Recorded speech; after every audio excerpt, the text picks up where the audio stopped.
नमस्कार, मैं डॉक्टर रवि राय आप सभी दर्शकों का हार्दिक स्वागत करता हूं। प्रिय दर्शकों, आज बात होगी जन्म कुंडली के 12वें भाव में देवगुरु बृहस्पति के फल पर।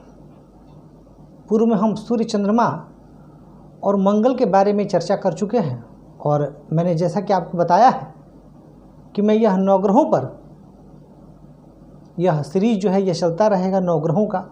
उसके बाद हम बात करेंगे वक्री ग्रहों का जन्म कुंडली के 12वें भाव में फल, और उसके बाद हम प्रत्येक लग्न में ग्रहों के 12वें भाव में फल को जानेंगे।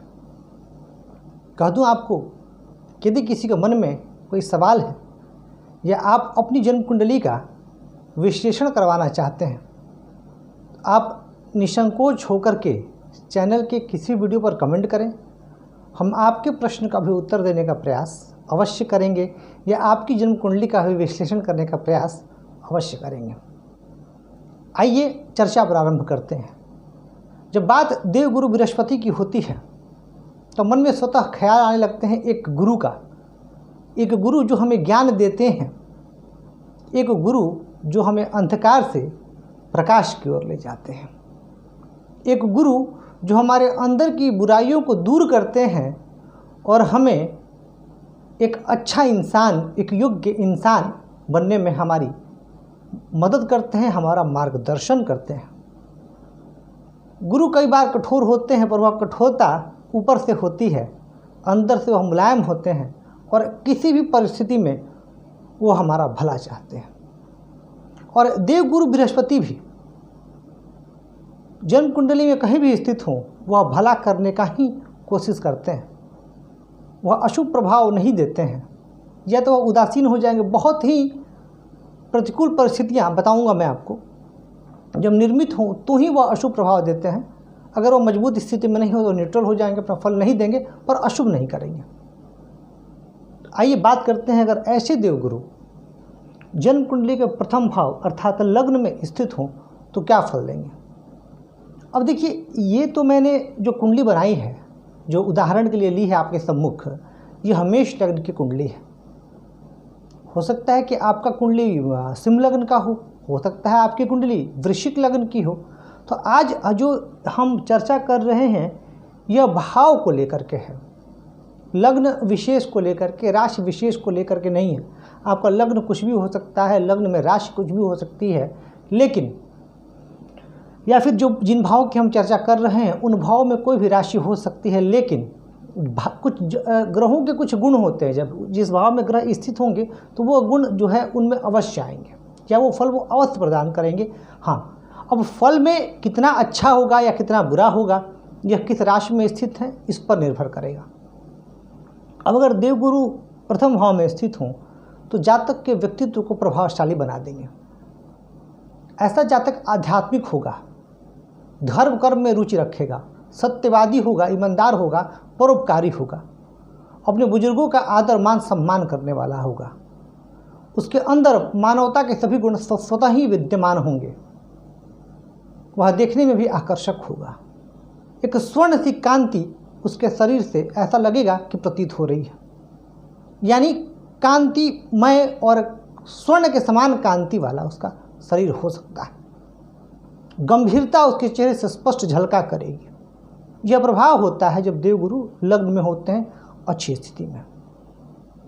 देवगुरु की पंचम दृष्टि पंचम भाव पर होगी, ऐसे जातक के पुत्र भी आज्ञाकारी होंगे, योग्य होंगे। जातक विवेकशील होगा, बुद्धिमान होगा, ज्ञानवान होगा और अपने जीवन काल में अपनी बुद्धि से खूब तरक्की करेगा। देवगुरु की सप्तम दृष्टि विवाह स्थान पर होगी, वैवाहिक सुख मिलेगा, वैवाहिक जीवन अनुकूल होगा। ऐसे जातक के जीवन साथी योग्य होंगे, धर्मपरायण होंगे, लॉयल होंगे, ईमानदार होंगे और अपने रिश्तों के प्रति वफादार होंगे। यानी ये बहुत अच्छी स्थिति देवगुरु की यहाँ पर। और नवम दृष्टि नवम भाव पर होने की वजह से ऐसा जातक भाग्यवान होगा, कदम कदम पर भाग्य उसका साथ देगा। और ऐसा जातक धार्मिक होगा और धर्म कर्म में भी खर्च करेगा, धर्म कर्म में विशेष रुचि रखेगा। यानी अगर हम देख रहे हैं कि अगर देवगुरु बृहस्पति लग्न में विराजमान हो रहे हैं तो यह परिणाम हो रहे हैं। अब अगर यहाँ देवगुरु उच्च के हुए, स्वराशिस्थ हुए या मित्र राशिस्थ हुए तो इन फलों में वृद्धि होगी। अब अगर नीच के हो गए, पाप प्रभाव में आ गए, अस्त हो गए, तो इन फलों में कमी आएगी। तो इस बात का ध्यान आप लोग अवश्य रखिएगा। आगे बढ़ते हैं दूसरे भाव में। अब अगर देवगुरु बृहस्पति दूसरे भाव में विराजमान होते हैं तो क्या फल मिलेंगे, और दूसरा भाव क्या दर्शाता है? तो दूसरा भाव दर्शाता है धन को, वाणी को और कुटुंब को। और देवगुरु बृहस्पति यदि वाणी भाव में जा रहे हैं, मुख भाव में जा रहे हैं, तो मुख की जो आभा मंडल होगी वह जबरदस्त होगी। वाणी में जो गंभीरता होगी और वाणी में जो तेज होगा वह जबरदस्त होगा। कौटुंबिक सुख, परिवार का सुख, परिवार में सुखद वातावरण, यह सब जातक को मिलेगा। और जातक के कर्म भी बहुत अच्छे होंगे। मैंने कर्म क्यों कहा अच्छे होंगे, इसके पीछे कारण को समझिएगा। क्योंकि देवगुरु की जो नवम दृष्टि होगी वह दशम भाव में होगी, और दशम भाव कर्म भाव है। और देवगुरु बृहस्पति की दृष्टि में अमृत है। अच्छा, एक चीज़ यहाँ और क्लियर कर देना चाहता हूँ आपको। कई शास्त्रों में और कई विद्वानों को मैंने यह कहते सुना है, आपने भी सुना होगा, और मैंने यह पढ़ा भी है कई शास्त्रों में, कि देवगुरु बृहस्पति जहाँ स्थित होते हैं उस भाव के फल में कमी ले आते हैं, और जहाँ उनकी दृष्टि होती है उस भाव में बहुत शुभता आती है। तो यह जो दूसरी बात है, इससे मैं पूर्णतः सहमत हूँ कि जहाँ उनकी दृष्टि होती है उस भाव में शुभता आती है। लेकिन जो पहली बात है उससे मैं पूर्णतः सहमत नहीं हूँ, क्योंकि देवगुरु हैं, ये जहाँ स्थित होंगे वहाँ भी भला करेंगे, और जहाँ इनकी दृष्टि होगी वहाँ भी भला करेंगे।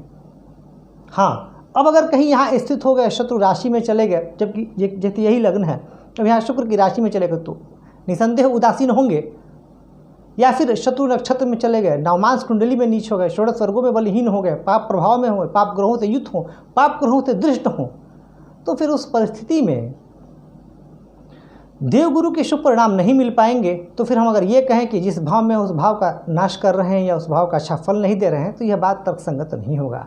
हमें बाकी पहलुओं पर भी विचार करना होगा।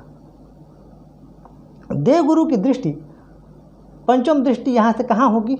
छठे भाव पर होगी। तो पंचम दृष्टि छठे भाव पर होगी तो ऐसे जातक के शत्रु उसको परेशान नहीं कर पाएंगे, या यूँ कहें कि कम परेशान करेंगे। ऐसे जातक को रोग होगा भी तो वह रोग ठीक हो जाएगा। कर्ज की अगर स्थिति बनती है तो कर्ज भले लेना पड़े, पर देवगुरु की कृपा से वह कर्ज समाप्त भी हो जाएगा, या हो सके तो वह कर्ज शुभ कार्यों के लिए हो, जैसे मकान बनाने के लिए, बच्चों की पढ़ाई के लिए, और बाद में वह कर्ज जो है आपका चुकता हो जाएगा।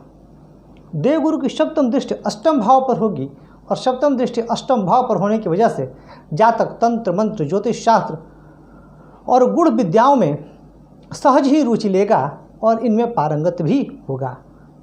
ऐसे जातक की चूँकि यह भाव आयु और मृत्यु का भी भाव है, तो ऐसे जातकों की आयु भी लंबी होगी, और देवगुरु की कृपा से वह बहुत सारे संकटों से बचेंगे भी। आगे बढ़ते हैं जन्म कुंडली के तृतीय भाव में। यह भाव पराक्रम का है, तो यह भाव भाई बहन को भी दर्शाता है। तो यह भाव आपके एक्सप्रेशन का है, बुद्धि के लाभ का है, नौकरों के सुख का है। अब सर्वाधिक शुभ ग्रह देवगुरु बृहस्पति जब इस भाव में आएंगे तो क्या परिणाम देंगे? अगर शुभ हुए तो निसंदेह जातक को खूब पराक्रमी बना देंगे, और वह पराक्रम में सौम्यता होगी, बहुत जल्दबाजी नहीं होगी, बहुत आक्रामकता नहीं होगी, बहुत शांत तरीके से जातक अपने कार्यों को संपादित करेगा।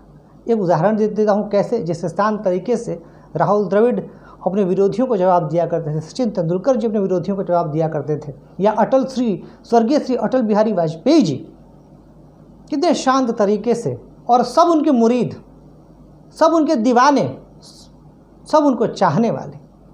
तो जब देवगुरु यहाँ होंगे और शुभ प्रभाव में होंगे, मैंने इस शब्द का प्रयोग किया कि शुभ होंगे, तब ऐसे जातक की जो पराक्रम होगा वह बहुत ज़्यादा होगा, और ऐसे जातकों के अपने भाई बहनों से भी संबंध बहुत मधुर रहेंगे, और भाई बहन भी इनका पूर्ण सम्मान करेंगे, और ये भी भाई बहनों को बहुत प्यार और स्नेह देंगे, लगाव रखेंगे, उनसे अपनापन रखेंगे, उनकी मदद भी करेंगे, उनको जीवन में ऊंचा उठाने के लिए प्रयासरत भी रहेंगे।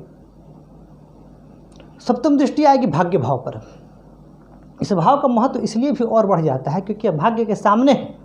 तो देवगुरु बृहस्पति स्वयं पराक्रम भाव में स्थित होकर के जब भाग्य भाव को देखेंगे तो व्यक्ति निसंदेह पराक्रमी होगा और उस पराक्रम से उसका भाग्य भी साथ देगा। यानी जो पराक्रम वो करेगा उस पराक्रम में उसका भाग्य खूब साथ देगा। देवगुरु की पंचम दृष्टि आ जाएगी सप्तम भाव पर और यह भाव वैवाहिक सुख का है, पार्टनरशिप का है और यह भाव व्यवसाय को भी दर्शाता है। भावात भाव दशम से दशम सप्तम भाव, यानी ऐसे जातक यदि व्यवसाय करें तो उसमें भी तरक्की करेंगे। ऐसे जातकों का वैवाहिक जीवन भी अच्छा रहेगा अगर सप्तमेश अच्छा हो और सप्तम भाव पर पाप प्रभाव ना हो तब। और ऐसे जातक अपने जीवन के कर्म क्षेत्र में खूब उन्नति करते हैं और खूब आगे बढ़ते हैं। और देवगुरु की नवम दृष्टि होगी लाभ भाव पर।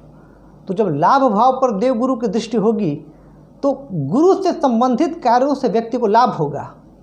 जैसे ऐसा जातक हो सके तो शिक्षण में हो, शिक्षा में हो, धर्म के में हो सके तो ज्योतिषी भी हो सके तो वह जज हो, वकील हो या कानून का प्राध्यापक हो, कानून का व्याख्याता हो, कानून का प्रोफेसर हो। इसकी भी संभावना बहुत हद तक बनती है।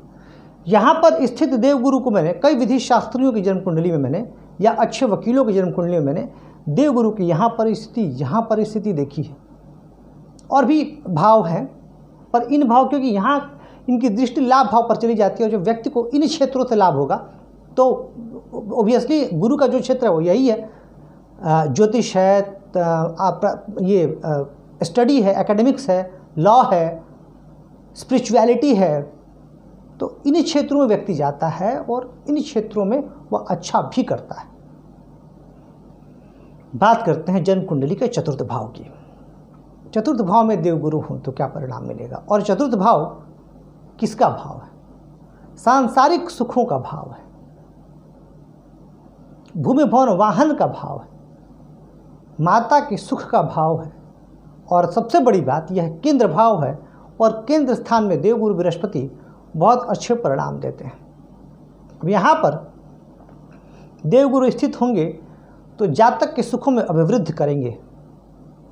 यहाँ पर देवगुरु को शुभ स्थिति में होना आवश्यक है, अस्त ना हो, नीच के ना हो, पाप प्रभाव में ना हो तब। यहाँ पर जब देवगुरु स्थित होंगे तो जातक के जीवन में भूमि भवन का लाभ होगा, उसका भवन भी बहुत सुंदर हो सकता है, माता का स्नेह विशेष रूप से मिलेगा। और इसकी भी संभावना है कि ऐसे जातक की जो माता जी हो बहुत धार्मिक हो, बहुत आध्यात्मिक हो। गुरु की सप्तम दृष्टि दशम भाव पर होगी, मान सम्मान में अभिवृद्धि, जातक यशस्वी होगा, प्रतापी होगा, पराक्रमी होगा। देवगुरु की जो पंचम दृष्टि होगी वह आएगी अष्टम भाव पर। तो यहाँ भी स्थित होकर के जातक को देवगुरु जो रहस्यों से भरी दुनिया है उसको जानने का इच्छुक बना देंगे। जातक खोजी प्रवृत्ति का हो सकता है और जब तक मामले की तह तक ना चला जाए तब तक वह शांत नहीं बैठेगा। और देवगुरु की नवम दृष्टि कहाँ होगी तो 12वें भाव पर होगी। व्यय खूब होगा जातक का, लेकिन यह व्यय शुभ कार्यों में होगा, अच्छे कार्यों में होगा। यानी चतुर्थ भाव में भी देवगुरु का हम देख रहे हैं कि बढ़िया परिणाम आ रहा है। आ जाते हैं जन्म कुंडली के पंचम भाव में। पंचम भाव में देवगुरु का क्या प्रभाव होगा। और कई शास्त्रों में तो यह भी कह दिया जाता है कि पंचम में गुरु निष्फल होते हैं। यह कितना सत्य है। या कई जगह मैंने ये पढ़ा है कि अगर पंचम भाव में अकेले गुरु तो भी वह बहुत अच्छे परिणाम नहीं देते हैं। तो यह कितना सत्य है। देखिए, हो सके तो अब यहाँ पर मैं अपनी बात रखूँगा, जो मेरा अनुभव है। यहाँ पर बृहस्पति अच्छे परिणाम देते हैं, पर कई केसेस में मैंने देखा है कि ये भाव किन किन चीज़ों को दर्शाता है।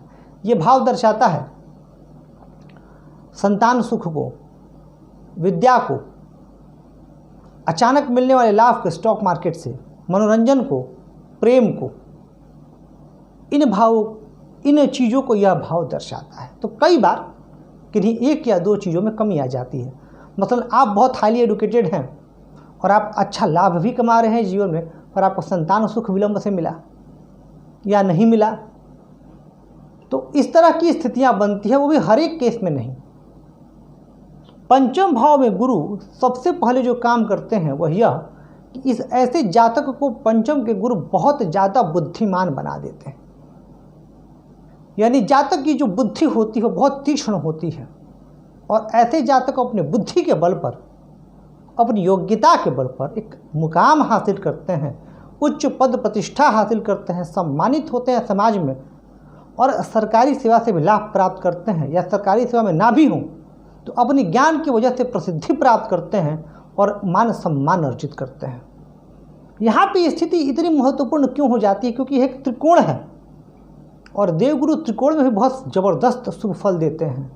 क्योंकि पंचम भाव में जब होंगे तो पंचम दृष्टि नवम भाव पर होगी और जब पंचम दृष्टि नवम भाव पर होगी तो जातक प्रबल भाग्यशाली, आध्यात्म में जबरदस्त रुचि रखने वाला,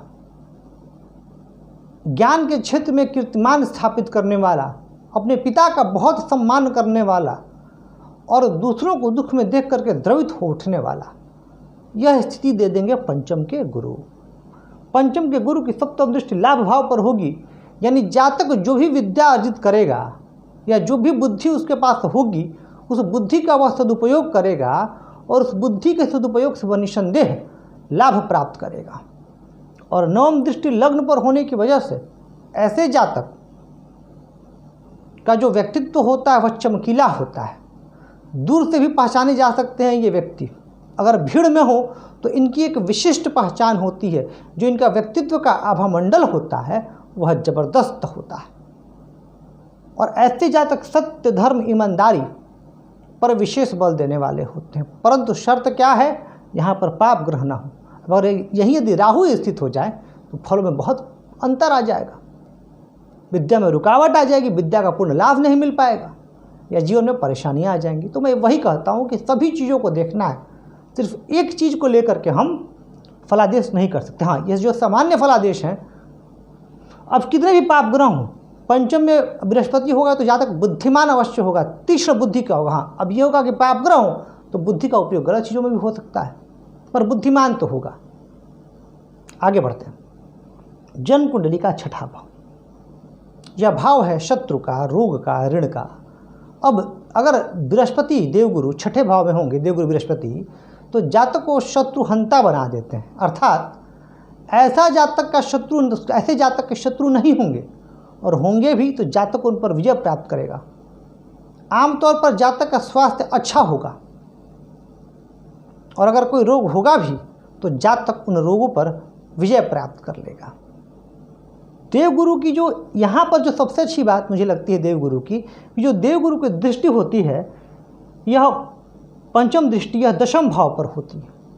और तभी मैंने बहुत लोगों को छठे गुरु देखा है और गुरु की महादशा में मैंने देखा है कि उनके कार्य में ज़बरदस्त तरक्की हो रही है। और लोग पूछते हैं कि मेरे तो गुरु छठे भाव में, फिर मेरे साथ ये ऐसा कैसे हो रहा है? वो इसलिए हो रहा है क्योंकि देवगुरु की जो दृष्टि जा रही है दशम भाव पर, जो पंचम दृष्टि दशम भाव पर जा रही है, यह दृष्टि आपको तरक्की प्रदान कर रही है। हाँ, अब यहाँ पर यह देख लेना परमावश्यक होगा कि इस भाव में कौन सी राशि आ रही है। जैसे यह मेष लग्न है, अब यहाँ पर दृष्टि जाएगी भी तो यह दृष्टि नीच दृष्टि होगी। अगर उच्च दृष्टि हो जाए तो कहना ही क्या, या मित्र दृष्टि हो जाए तो भी क्या कहने, जबरदस्त लाभ दे देंगे। देवगुरु की जो सप्तम दृष्टि होगी वह द्वादश भाव में होगी, तो सप्तम दृष्टि द्वादश भाव में होने पर भी व्यय होगा परंतु शुभ कार्यों में होगा। और सबसे अच्छी बात, देवगुरु की नवम दृष्टि धन भाव पर होगी, यानी ऐसे जातक को पैतृक धन संपत्ति की प्राप्ति होगी और वह उसका कुटुंब से उसे स्नेह मिलता रहेगा, उसकी वाणी प्रभावशाली होगी और वह अपनी वाणी के दम पर अपना एक नया मुकाम स्थापित करेगा और वाणी के दम पर उसको पहचाना जाएगा। अमिताभ बच्चन जी के कुंडली में यहीं पर उच्च के गुरु विराजमान हैं और दृष्टि है वाणी भाव पर, मीन राशि पर, कुंभ लग्न है उनका। तो आप सभी को पता है कि उनकी वाणी कितनी प्रभावशाली है, मन मोह लेती है उनकी वाणी।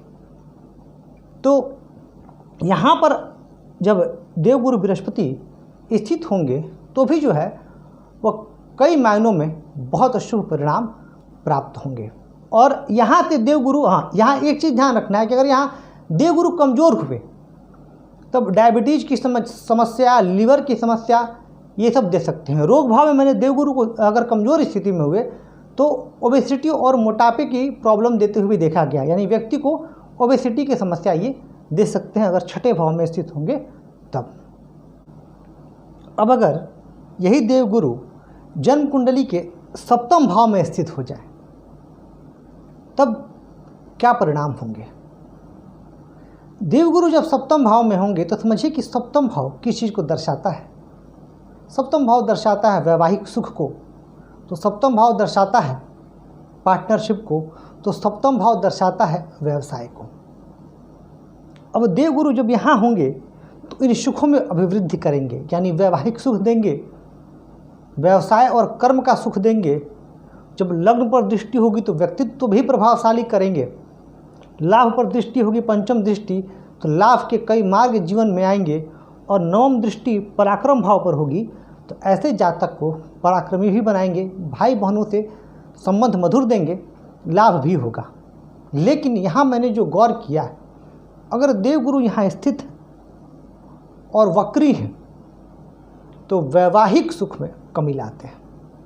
क्योंकि गुरु क्या है, देखिए गुरु ज्ञान है, तो गुरु डिसिप्लिन है, अनुशासन है। और कई बार वैवाहिक जीवन में अगर ज़रूरत से ज़्यादा व्यक्ति अनुशासित हो तो वह भी जो है निरस्ता ले आता है। और यह चीज़ मैंने अधिकतर स्त्रियों की कुंडली में देखी। स्त्रियों की कुंडली में सप्तम भाव में देवगुरु बृहस्पति हों और वक्री हों, उन पर पाप प्रभाव हो, नीच के हैं या अग्नि तत्व की राशियों में हैं और कोई दूसरा ग्रह उन्हें देख रहा हो अग्नि तत्व का, या किसी पाप ग्रह की दृष्टि हो, तो उस समय वैवाहिक सुख में परेशानी करते हैं। लेकिन कर्म के क्षेत्र में, करियर के क्षेत्र में ये देवगुरु बहुत श्रेष्ठ सफलता देने वाले बन जाते हैं।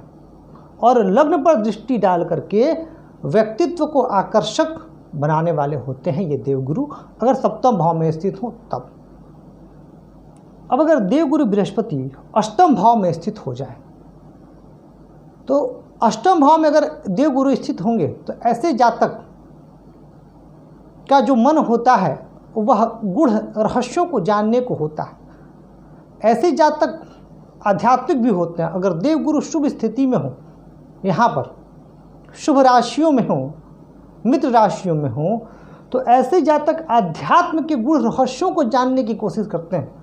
पूजा पाठ तो ये करते ही हैं, लेकिन परमात्मा की प्राप्ति कैसे होगी उसकी खोज में लगे रहते हैं। साधना के क्षेत्र में रहते हैं। साधक जो उच्च स्तरीय साधक, उनकी जन्म कुंडली मैंने अष्टम भाव में देवगुरु की स्थिति देखी। क्योंकि यह अष्टम भाव, जब मैं आपको अष्टम भाव का महत्व समझा रहा था तो मैंने उस भाव में यह कहा था कि यह भाव कुछ नया जानने का भाव है, यह भाव कुछ नया खोजने का भाव है, यह भाव नवीनता की ओर ले जाने वाला भाव है, कुछ रहस्यों का भाव है और इन्वेंशंस का भाव है। अच्छे अच्छे साइंटिस्ट, रिसर्चर, स्कॉलर्स, उनकी जन्म कुंडली में यह भाव बली होता है। बिना इस भाव के बली हुए व्यक्ति गूढ़ विद्याओं को अच्छे से नहीं जान पाता है। देवगुरु की दृष्टि, पंचम दृष्टि जो व्यय भाव पर होती है वह शुभ कार्यों में व्यय कराती है। तो वहीं यहाँ देवगुरु की जो दृष्टि होती है सप्तम दृष्टि धन भाव पर, वाणी भाव पर, यह वाणी को प्रभावशाली बनाती है, यह अच्छा वक्ता बनाती है, यह कुटुंब का सुख देती है। और ऐसे जातक अपने जीवन काल में यशस्वी होते हैं, प्रसिद्ध होते हैं, उनका नाम आदर और सम्मान के साथ लिया जाता है। और सबसे अच्छी बात, देवगुरु की नवम दृष्टि चतुर्थ भाव पर होती है तो देर सबेर जीवन में भूमि भवन वाहन का सुख मिलता ही मिलता है। और ऐसे जातक यशस्वी भी होते हैं। ऐसे जातक के संबंध अपने माता से भी बहुत मधुर रहते हैं और उन्हें जीवन काल में श्रेष्ठ सफलता भी मिलती है। और ऐसे जातक जनता के बीच काफ़ी लोकप्रिय भी होते हैं। तो ये बड़ा अच्छा फल है देवगुरु का अष्टम में भी, निराश न होइएगा। और अगर किसी का मेष लग्न हो, लग्न पर जब चर्चा करूंगा तो बताऊंगा, थोड़ा सा बता देता हूँ यहाँ पर भी। अगर किसी का मेष लग्न हो और देवगुरु अष्टम भाव में हो तो अधिकतर मैंने ऐसे लोगों को निराश होते देखा है कि अच्छा फल नहीं मिलेगा, पता नहीं क्या होगा, नौ मेष अष्टम में है। तो जब मैं मेष लग्न में देवगुरु की बात करूंगा तो मैं समझाऊंगा कि कैसे योग कारक बन जाते हैं अष्टम में भी होकर के देवगुरु बृहस्पति मेष लग्न में। आगे बढ़ते हैं। देवगुरु बृहस्पति की अगर स्थिति नवम भाव में हो, यानी वो नवम भाव में स्थित हो, और नवम भाव किस चीज़ को दर्शाता है, तो नवम भाव दर्शाता है धर्म को, नवम भाव दर्शाता है भाग्य को, नवम भाव दर्शाता है परोपकार को। नवम भाव से हम पिता के सुख का भी विचार करते हैं। तो नवम भाव में देवगुरु स्थित होंगे तो जातक जबरदस्त धार्मिक होगा, परोपकारी होगा, आध्यात्मिक होगा, प्रतापी होगा, पराक्रमी होगा, क्योंकि पराक्रम पर दृष्टि, और मैंने आपसे क्या कहा था कि देवगुरु की जहाँ दृष्टि होती है उस भाव के जबरदस्त सुफल हमें देखने को मिलते हैं। ऐसा जातक तंत्र मंत्र का जानकार हो सकता है, ज्योतिष शास्त्र में रुचि ले सकता है, ज्योतिष शास्त्र का भी जानकार होगा। देवगुरु की पंचम दृष्टि लग्न पर होगी, और जब देवगुरु की पंचम दृष्टि लग्न पर होगी तब ऐसे जातक के मन में सकारात्मक ख्याल आएंगे, ईश्वर के प्रति अटूट श्रद्धा और भक्ति, आध्यात्मिकता, इन सब चीज़ों में काफ़ी लगाव दे देंगे। और देवगुरु की नवम दृष्टि पंचम भाव पर होगी तो बुद्धि जबरदस्त, विवेक जबरदस्त, संतान बहुत अच्छी, यानी संतान का सुख, और अपनी बुद्धि से लाभ कमाएगा। तो यहाँ हम देख रहे हैं कि अगर देवगुरु नवम भाव में स्थित हो रहे हैं तो यह स्थिति भी बहुत अच्छी है। और हाँ, पर यहाँ पर अगर नीच के हो गए, वही बात है, पाप प्रभाव में हो गए, अस्त हो गए, तो आपको वो शुभ परिणाम नहीं मिलेंगे। कई लोगों का मन में यह सवाल आ सकता है कि देखते हैं कि यहाँ पर उच्च के हैं फिर भी उस तरीके के शुभ परिणाम नहीं मिल रहे हैं। तो आप देखिए कि क्या आपके जन्म कुंडली में गुरु योग कारक हैं क्या, और नवमांश कुंडली में देवगुरु की क्या स्थिति है, इसके बाद ही आप किसी कंक्लूजन पे आइए। आगे बढ़ते हैं, बात करते हैं दशम भाव में। देवगुरु अगर दशम भाव में होते हैं तब जातक को कर्म के प्रति जुनून पैदा करते हैं। ऐसे जातकों के जो पिता होते हैं उनकी सामाजिक स्थिति भी अच्छी होती है। खैर ये बाकी और पहलुओं पर भी निर्भर करता है, और अमूमन ऐसा होता है। यहाँ कर्म का भाव है तो देवगुरु जो यहाँ पर जो जब देवगुरु स्थित होते हैं तो जातक जो कर्म करता है वह कर्म ईमानदारी से भरा होता है, नैतिकता से भरा होता है, न्याय और धर्म की कसौटी पर परख करके वो कर्म करता है। वह किसी भी डिपार्टमेंट में चला जाए पर वह ईमानदारी नहीं छोड़ता है।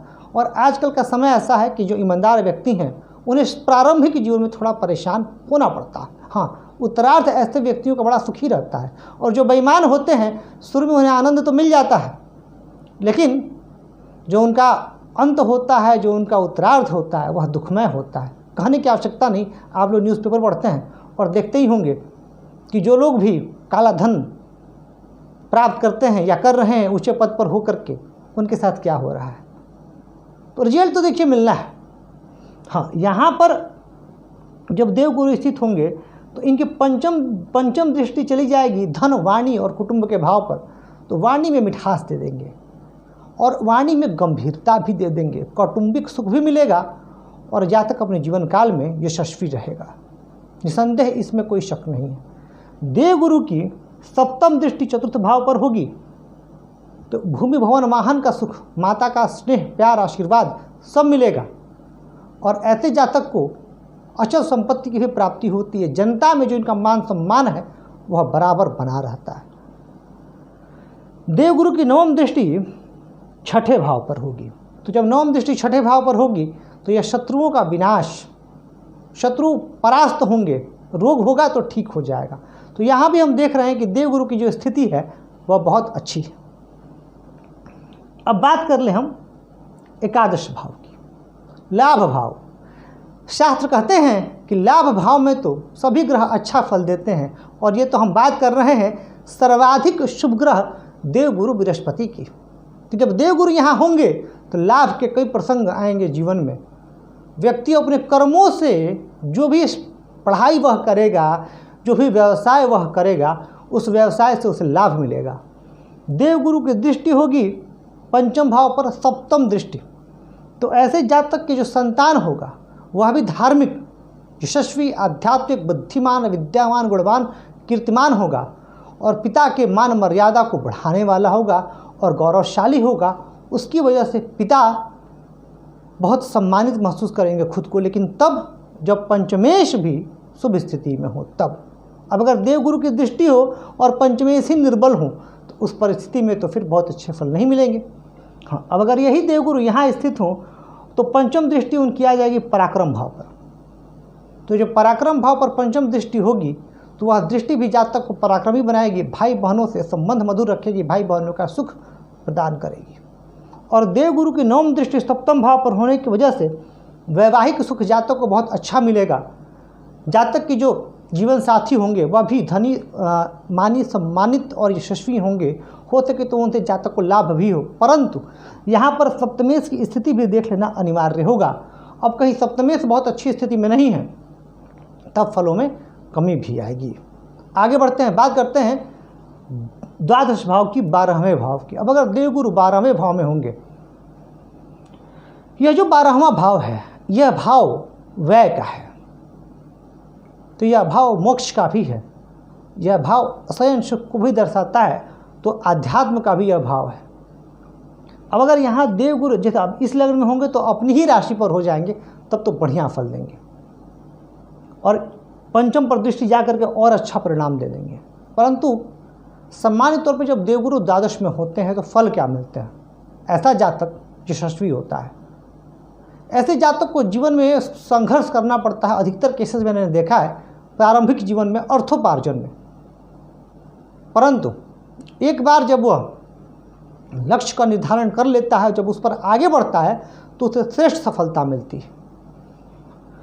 द्वादश भाव में जो भी ग्रह स्थित होते हैं वह अपने कारकत्व को बढ़ाते हैं, यानी नैसर्गिक रूप से वह जिसके कारक हैं। मैंने इस पर चर्चा भी की है, भावात भावम का सिद्धांत, भाव कारक का सिद्धांत। तो देवगुरु बृहस्पति लग्न के कारक हो जाते हैं, पंचम के कारक हो जाते हैं, धन के कारक हो जाते हैं, नवम के कारक हो जाते हैं, लाभ के कारक हो जाते हैं। तो ऐसा जातक, अगर मैंने लग्न कह दिया तो लग्न को नहीं लीजिएगा आप लोग, धन, पंचम, नवम और एकादश के मुख्य रूप से कारक होते हैं।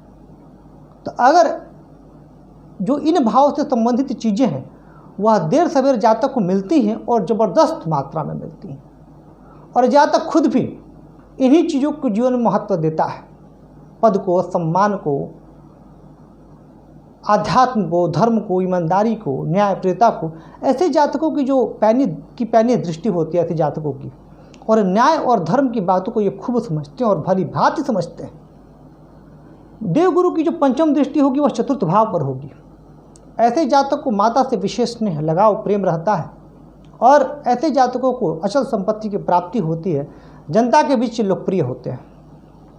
छठे भाव पर दृष्टि जाकर के शत्रुओं का संहार, और देवगुरु की जो दृष्टि होगी नवम दृष्टि, वह कहाँ होगी? तो जो देवगुरु की नवम दृष्टि होगी वह अष्टम भाव पर होगी, और अष्टम भाव पर होने की वजह से ज्योतिष शास्त्र में रुचि, ज्योतिष शास्त्र को जानने की जिज्ञासा, अध्यात्म के क्षेत्र में आगे बढ़ने की जिज्ञासा, या किसी भी रिसर्च के टॉपिक को समझने की जिज्ञासा देवगुरु यहाँ दे देंगे, और आयु में भी अभिवृद्धि का काम करेंगे, क्योंकि यह भाव आयु को भी दर्शाता है। तो देवगुरु की यहाँ दृष्टि दीर्घ आयु प्रदान करने में भी सहायक है। तो प्रिय दर्शकों, ये था देवगुरु बृहस्पति का जन्म कुंडली के 12वें भाव में फल। आशा करता हूँ कि आपको यह कार्यक्रम पसंद आ रहा है, आपको वीडियो पसंद आ रहा है, और आपसे कहूँगा कि वीडियो को लाइक करें, सब्सक्राइब, शेयर करें और हमें अपना प्यार और स्नेह जरूर दें। तो आज के लिए बस इतना ही, आपसे इजाज़त लेता हूँ। धन्यवाद।